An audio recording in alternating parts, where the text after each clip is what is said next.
then the thought is trying to make sense of what does the emotion mean.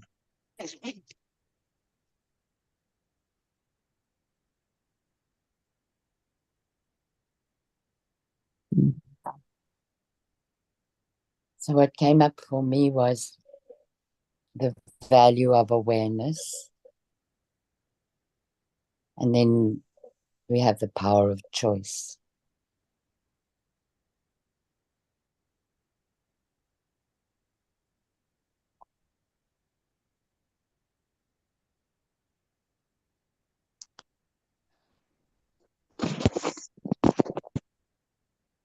The interpretation ain't always straight on forward.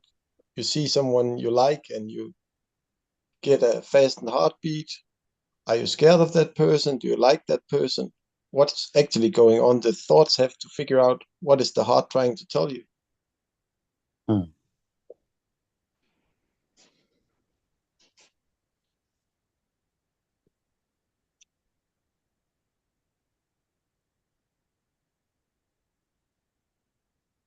And in that, then, what do you want to serve? I like your question.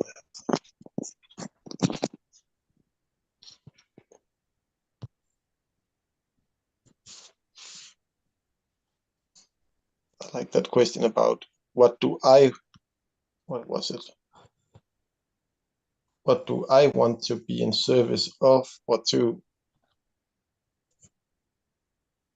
Probably we have to start looking at oneself and then work outwards from there. Mm.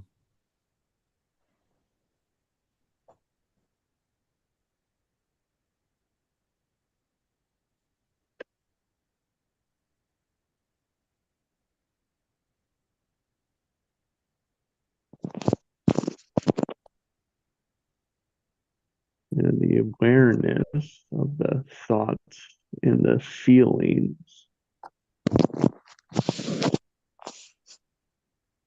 frees us from them. Mm. Otherwise, it appears that my experiences was that I was enslaved by them.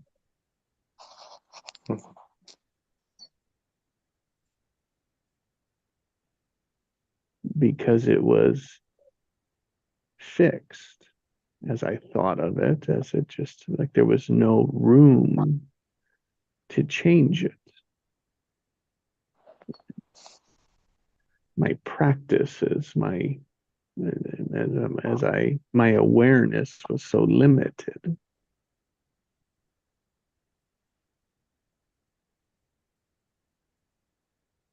that the thoughts and feelings, or I would say reactions, controlled me.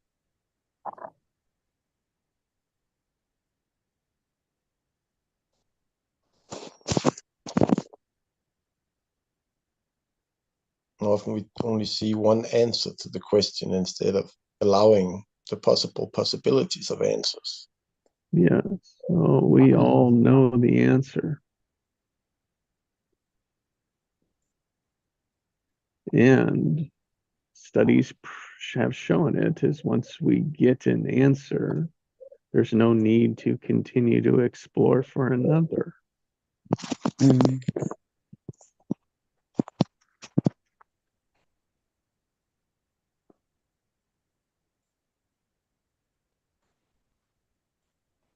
And if we had, which we do, if there was a choice, would you take the uncertain one or one that you are convinced is true?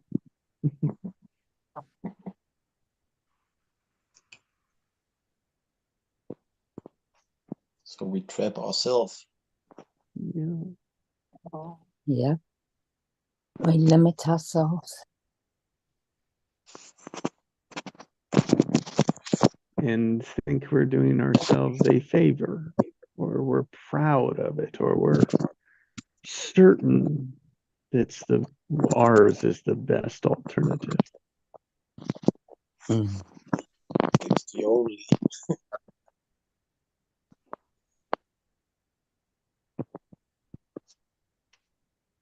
We have to be right.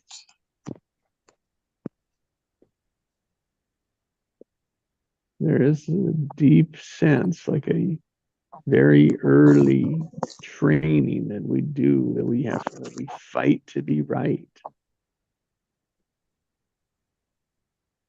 And it's easy to say, oh, that's not me. Oh, I don't do that.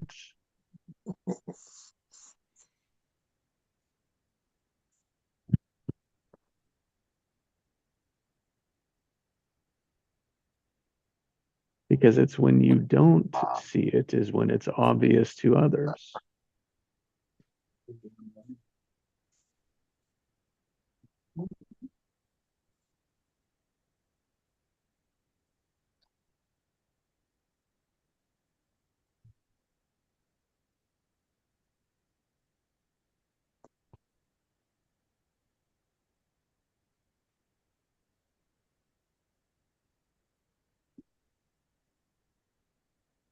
And we're much better at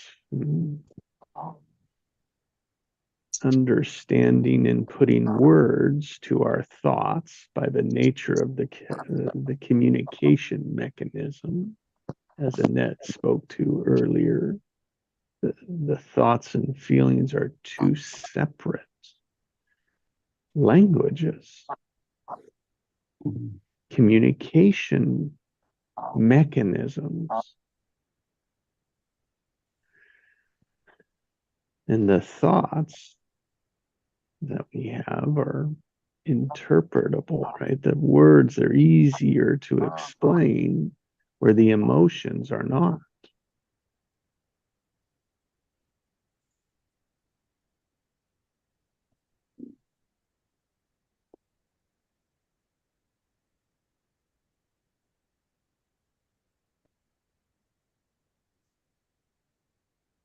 Our emotional language is much younger.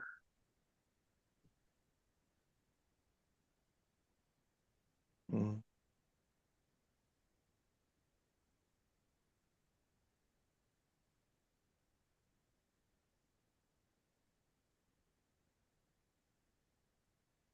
That's interesting.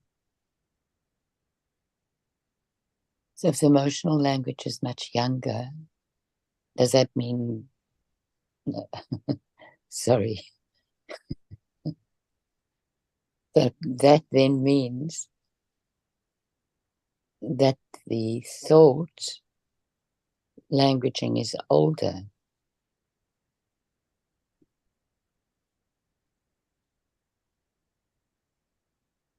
But the experience language is even older than the thought. If you think about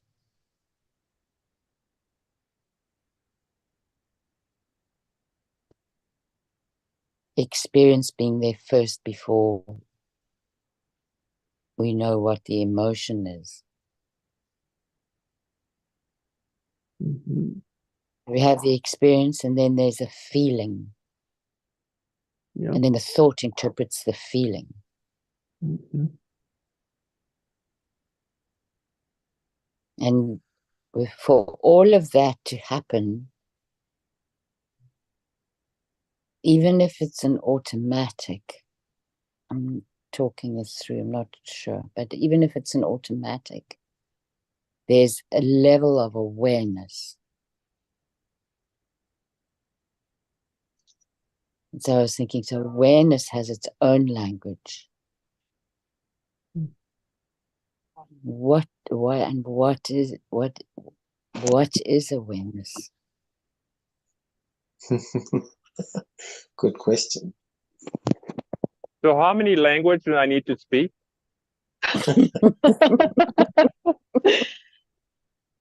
Well, Allison, I think what you're talking about can really be demonstrated with a baby. Yes, they're Because best.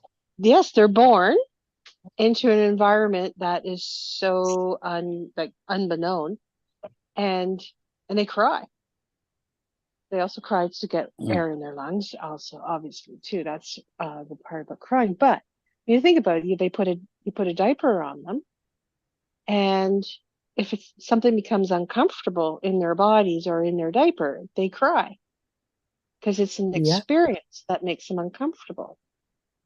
Yeah. Again, if they're hungry, and then the awareness comes in, because as parents, we notice their cries change depending on what the awareness has. If it's hunger, it's one type of cry. If it's upset stomach, it's a different cry. If it's something in the diaper, it's another cry. So for me, the awareness comes in a baby when they recognize that the uncomfortableness is different from another experience of being uncomfortable. Mm.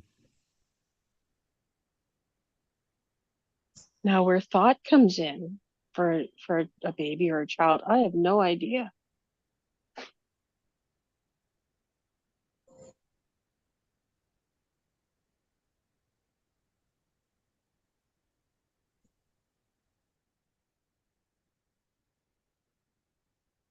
Yeah, thought and speech are very closely aligned, but it's not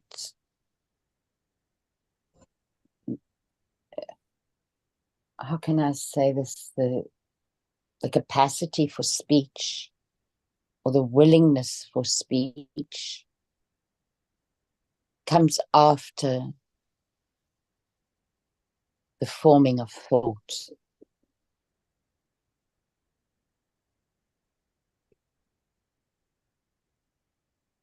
And I mean, you often hear the story of kids not talking until they're 4 or 5, but they understand everything, you know. So their capacity for thought is well formulated.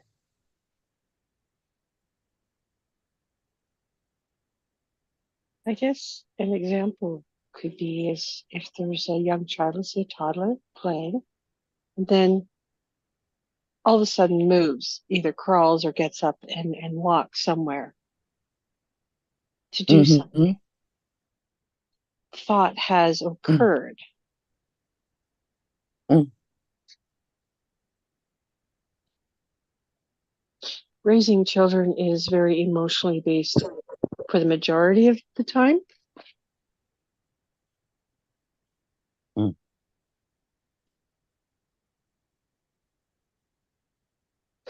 And very much around safety, but that Yes. level of safety varies for each person, for each parent, right? What gets focused on as being safe enough is also different for each parent.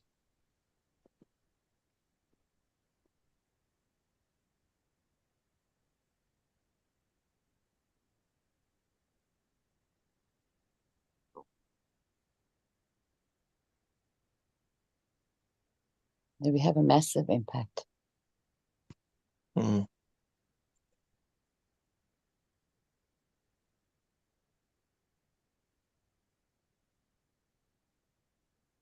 Which is why there's always that debate about whether you should have kids when you're young or whether it's better to have them when you're a little bit older, more mature within your soul.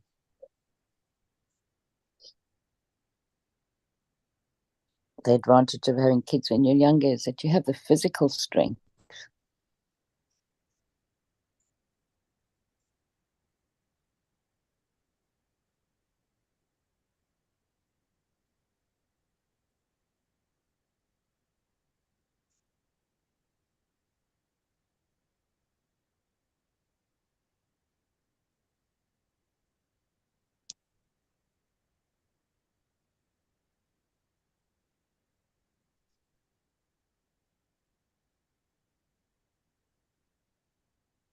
I mean, it's interesting that there's little languaging around awareness.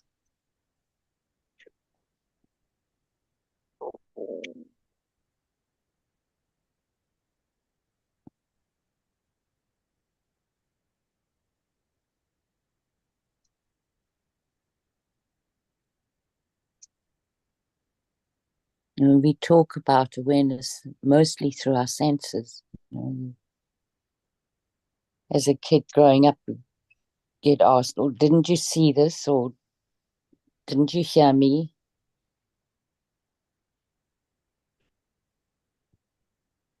Aren't you listening?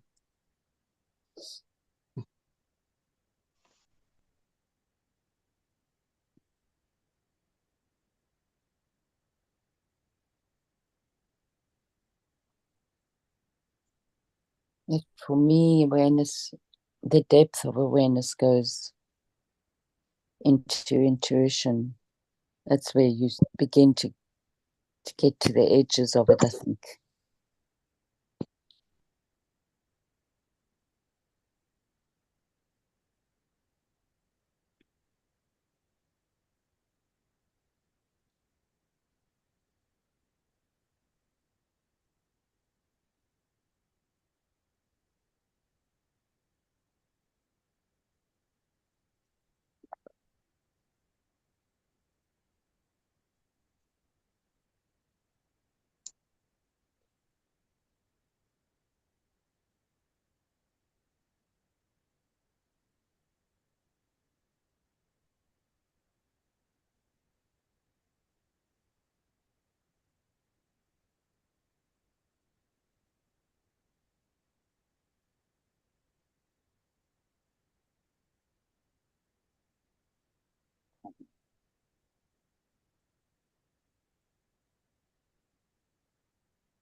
And as we grow older, the awareness keeps getting further and further away instead of what it was when we just were born. Then we were only aware about ourselves. Then we start to look at the world around us and become aware of that. And then other people put their awareness onto our awareness. Mm. Then we reach where we are and we start going backward again. Mm-hmm.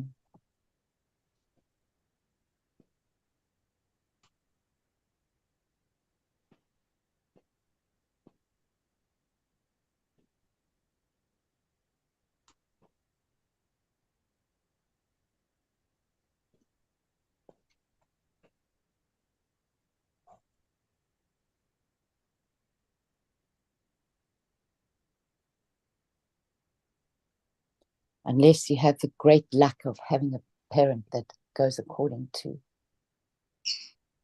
their own awareness and not the rules of society as we've known it.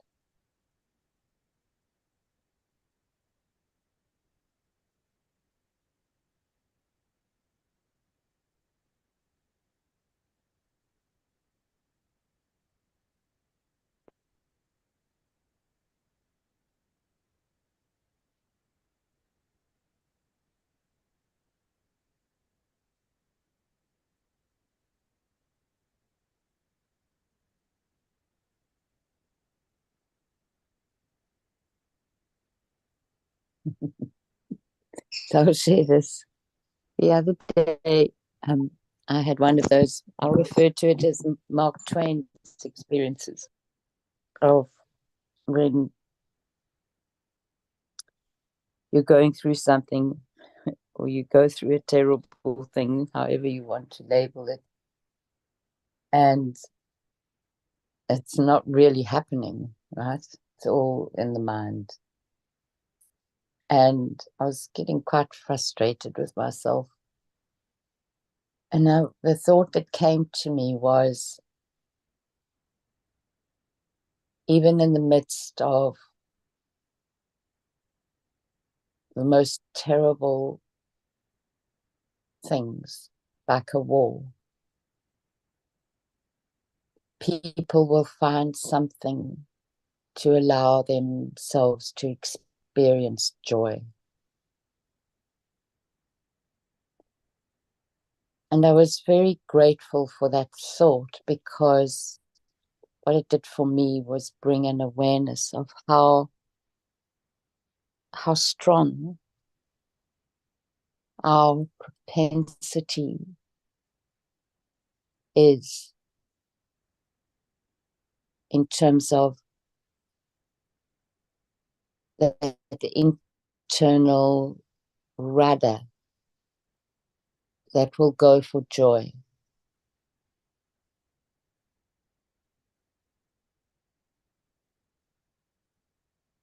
And that we all have it. Gets overlaid by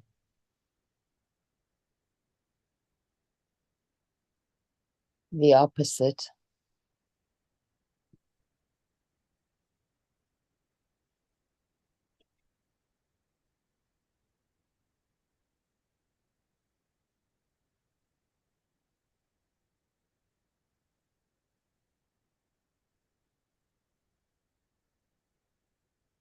And last night,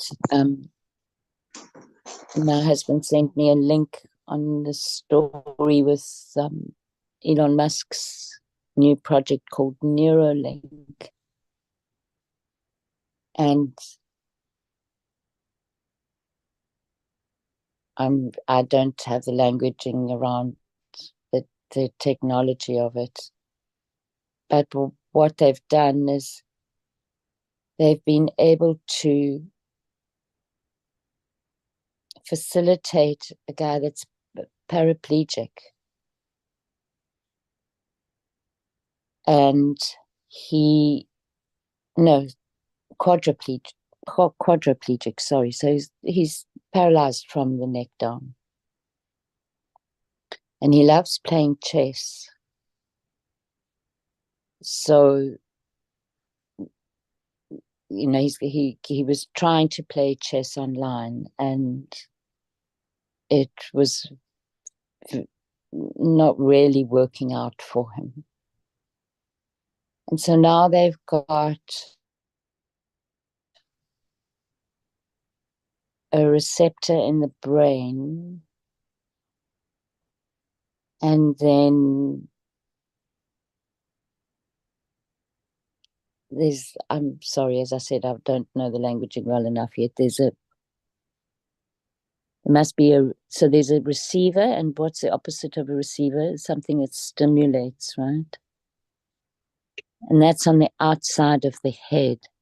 And that has got a battery that can get recharged. But what he's been able to do now is, with thought alone, he can now manipulate the pieces of the chess, pieces of chess. Sorry, my languaging's gone to hell. So he can play without using the keyboard with his hands, just with thought. He can get the chess pieces to move on the board. And the video's got his experience of this And the joy in this guy's voice is so palpable.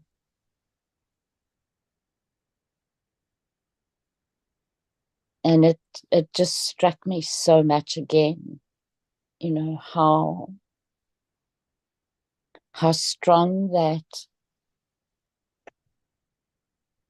propensity, I would say, is. And especially when we allow it. When we allow the, as you would say, Hans, the possibility of possibilities.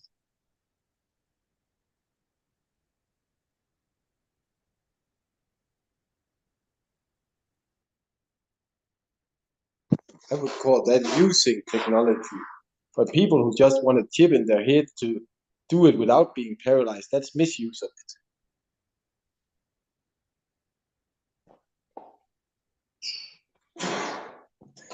It's sort of like plastic surgery. It's okay when people have been in a car accident and burned half their face off to go get reconstructed. That was what it was meant for, but ever since it's become a beautification, it's sort of lost its purpose in a way. Its original purpose. Mm.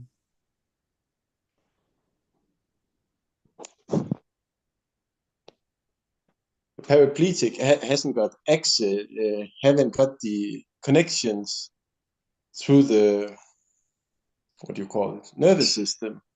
So you make the connections, but one who has the connections and you make a second connection, I think it will interfere with each other in a way.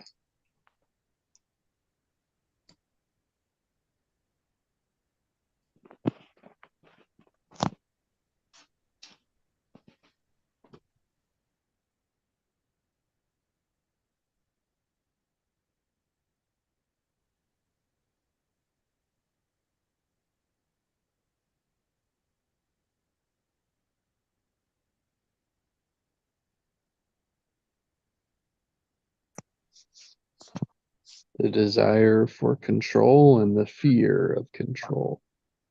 Mm. Mm. The control, that's just that deep control. That'll take different meanings and different words for different people. Mm. But that control coupled with safety, coupled with being right, coupled with winning,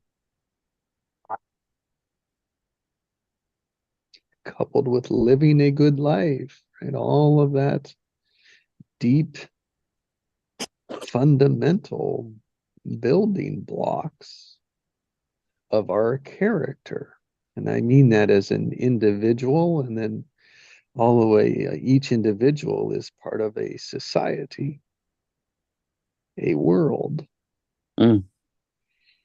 Meaning, and what it appears like, it thoughts and emotions within that, and we could then bring in the beliefs,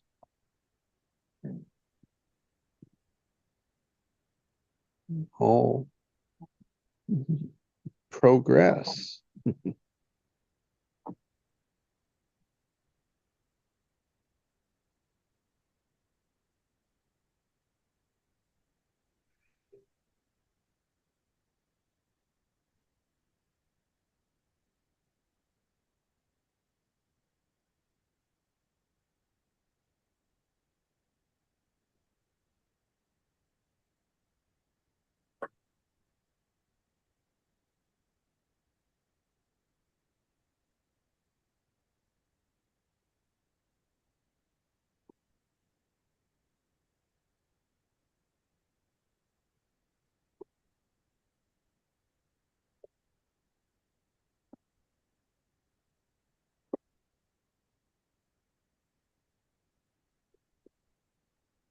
And it more than likely will become part of society, meaning the computers implanted.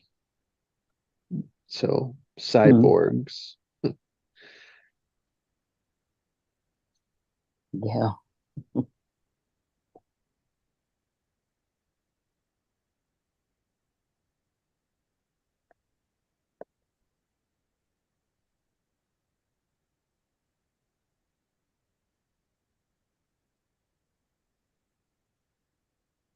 Because of how much greed and power is possible.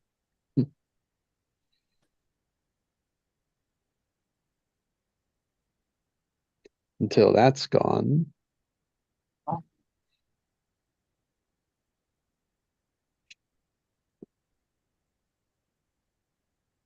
And altruism reemerges. Yep.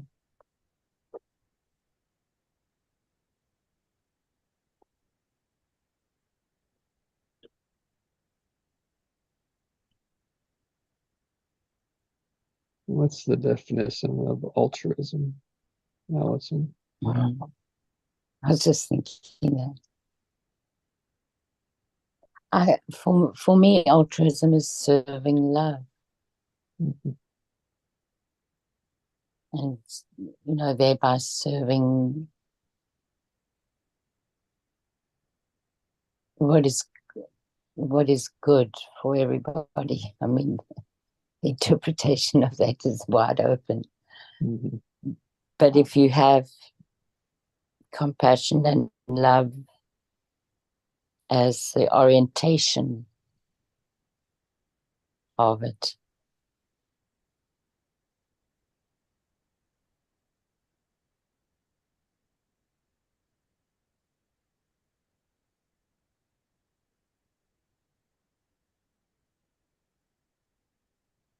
and watching this guy speak about his experience last night, it was just so, it was really, really incredible, because this is somebody who I don't know how he got to be in the project, which would be really interesting as well. I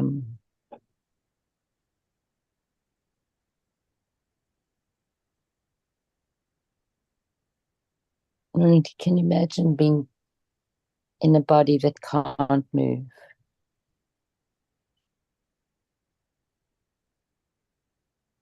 And the journey that you have to go through to allow the willingness for joy to continue and to propel you.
All I can do is imagine it.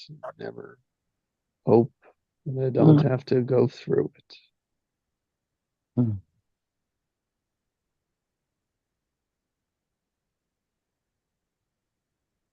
And perhaps the best thing in that is just to be able to appreciate it in that moment. We're not that. Mm-hmm. And even better in this moment, appreciate everything that our bodies can do Mm-hmm. and have full appreciation of that.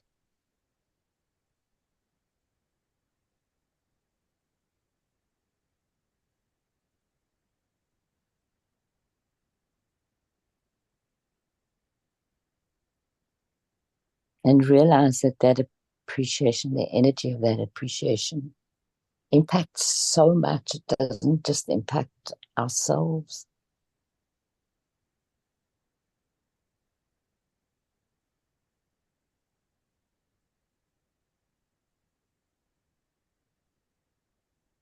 It starts with us.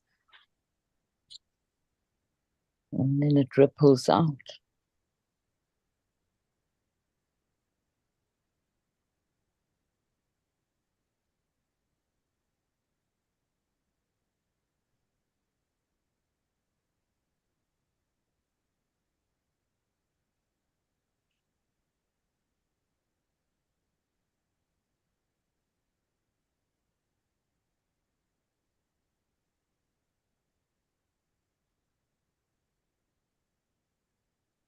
It's also interesting to me that some people that get like a diagnosis like that, they're totally fine with it.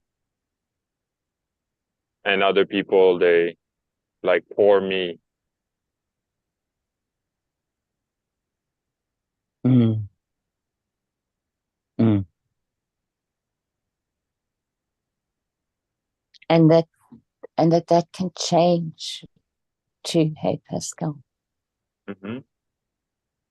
Doesn't have to be fixed for anybody, right?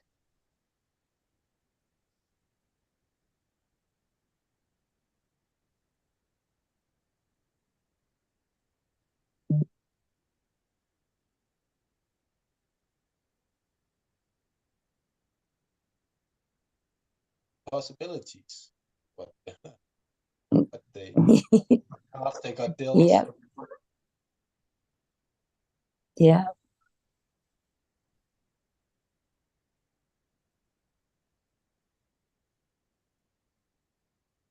Like I tell my son, you shouldn't look at what you can't do. You should work on the things you can do. Yes. As you get better at those, the other might just follow.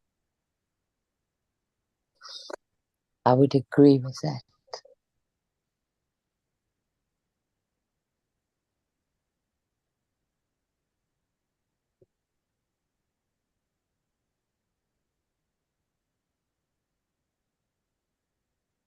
And we often don't realize what we have,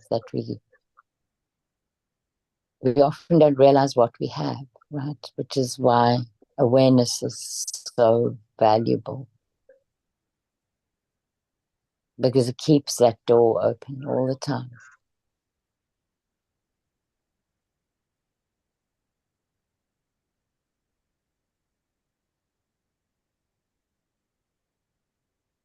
The door to possibilities. Everywhere we are meeting resistance just means we have a possibility to grow even further there. Exactly.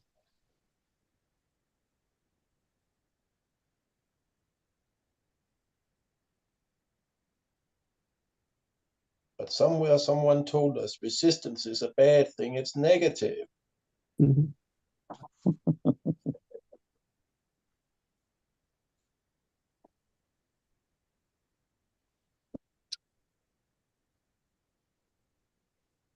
Fight it or become curious. Curiosity is a great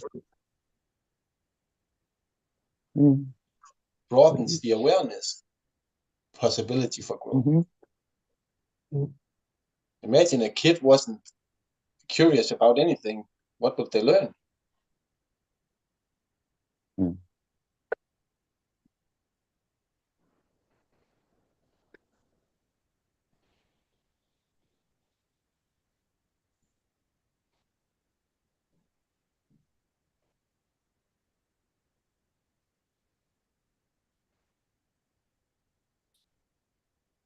Oh, I'm taking awareness and going off on my day. Thank you so much, everybody. Have a wonderful time with your friend Heinz. Thank you. You have a blessed day, Alison. Bye, Have a Allison. great day, Thank Allison. you. Bye. Bye. Bye.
That was really nice to listen to this morning. I really, really liked it. Yeah, that was good. I'm doing a few things around here. Things are starting to pick up some craziness here. So I'm going to pop off, and but I'm going to listen later on. Finish listening later on. Have a wonderful day, everyone. You have Yeah, a you as blessed Thanks, well, Annette. Annette. Bye bye. Bye-bye. Thanks for being here. Bye. All right, I think I'm gonna go too, guys. Well, you both have a blessed day and drive safely, Pascal, with the snow all around you. Yeah. Yeah, it's gonna snow until Saturday apparently, but Oh man. yeah. Oh, Oh, that well. just means you get to practice more patience. Yeah. Exactly. But haven't seen anybody like with so much snow on their car today. So it's a plus. Yeah. They got Because used to it, yeah. Yeah, I all guess that has so. blown over I guess to so. Annette. All that has blown over to Annette because she has snow now. What's that? All that they used to have on their cars have blown off and blown over to Annette. She has snow Oh coming down. yeah. Yeah. I almost want to stop them and be like, where are you coming from that it snows that much there? You know? Have you been driving for a while? Yeah. All right, guys. Have a great day. All Have a right, nice thanks, day. guys. Bye. Bye. Bye.